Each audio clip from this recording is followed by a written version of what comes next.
YouTube channel.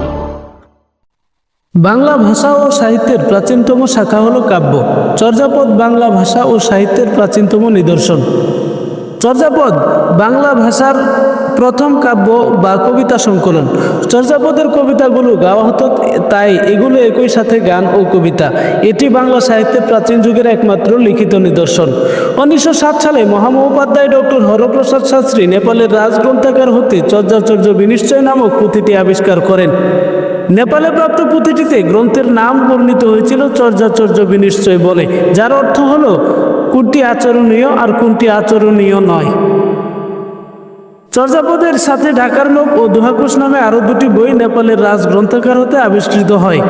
Haraprasad শাস্ত্রীর সম্পাদনায় বঙ্গীয় সাহিত্য পরিষদ থেকে 1916 সালে সবগুলো বই একই সাথে 1000 বছরের পুরাণ বাংলা ভাষার গদ্য গান ও দোহা নামে প্রকাশিত হয়।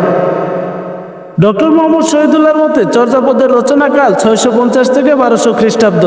ডক্টর সুনীতি কুমার চট্টোপাধ্যায় এবং অধিকাংশের মতে 950 থেকে 1200 খ্রিস্টাব্দ পর্যন্ত হল চর্যাপদের রচনাকাল।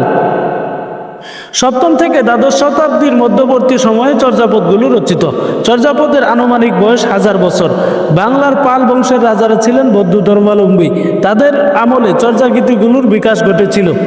চর্যাপদ সহজিয়া বৌদ্ধ ধর্মাবলম্বীদের সাধন সঙ্গীত। পাল বংশের পরে আসে সেন বংশ। সেন বংশ হিন্দু ধর্ম ও ব্রাহ্মণ সংস্কার রাজধর্ম হিসেবে গ্রহণ করে। ফলে বৌদ্ধ সিদ্ধাচার্যেরা এদেশ থেকে বিতাড়িত হয় এবং নেপালে আশ্রয় গ্রহণ করে। তাই বাংলা সাহিত্যের আদি নিদর্শন বাংলাদেশের বাইরে নেপালে পাওয়া গেছে। সাহিত্যের ইতিহাসে চর্যাপদের যথার্থ মর্যাদা কাব্য সৃষ্টি হিসেবে। চর্যাপদের কতগুলো বিষয় সোজাসুজি আধ্যাত্মিক।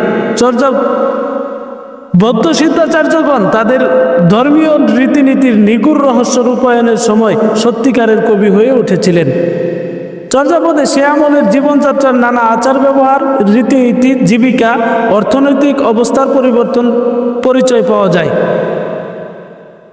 চর্যাপদের শব্দগুলো অপরিচিত, শব্দ ব্যবহারের রীতি বর্তমানের রীতি থেকে ভিন্ন, তাই এর কবিতাগুলো পড়ে বুঝতে কষ্ট হয়। হরপ্রসাদ শাস্ত্রী চর্যাপদের ভাষাকে সান্ধ্য ভাষা বা আলুয়াদারি ভাষা বলে অভিহিত করেন।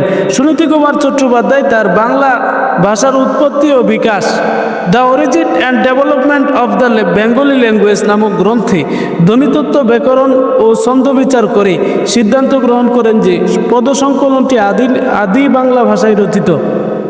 আধুনিক ছন্দের বিচারে চর্যাপদের ছন্দকে মাত্রাবৃত্ত ছন্দ বলা হয় এবং ডক্টর মোহাম্মদ শহীদুল্লাহ সম্পাদিত চর্যাপদ বিষয়ক গ্রন্থের নাম বুদ্ধিস্ট মাইস্টিক সংস।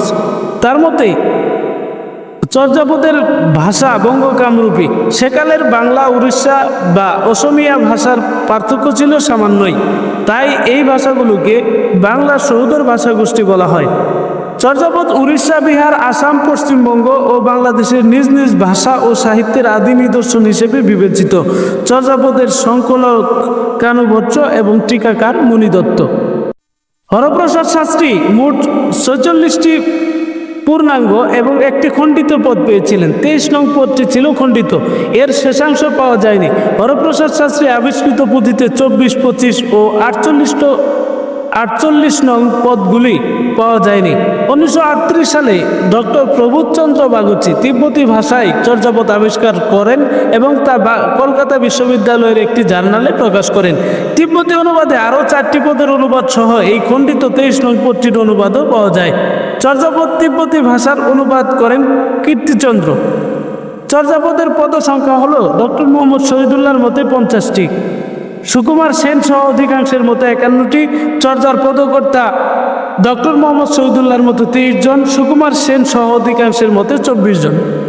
সম্মানিত ভিউয়ার্স, আমি আপনাকে লক্ষ্য করে বলছি, আজকের ভিডিওটি দেখে আপনার কতটুকু অভিজ্ঞতা হয়েছে চলুন যাচাই করি। প্রশ্ন নং 1, চর্যাপদ তিব্বতী ভাষায় কে অনুবাদ করেন? চর্যাপদের তিব্বতী অনুবাদ প্রকাশ করেন কে? প্রাপ্ত চর্যাপদের পদকর্তা কতজন? চর্যাপদে কতজন কবির পদ পাওয়া গেছে? বাংলা সাহিত্যের আদি কবিকে? হরপ্রসাদ শাস্ত্রী কাকে চর্যার আদি কবি বলে মনে করেন? এই হলো আজকের প্রশ্ন। দয়া করে উত্তরগুলো সকলকে কমেন্টে জানানোর জন্য বিনীতভাবে অনুরোধ করছি।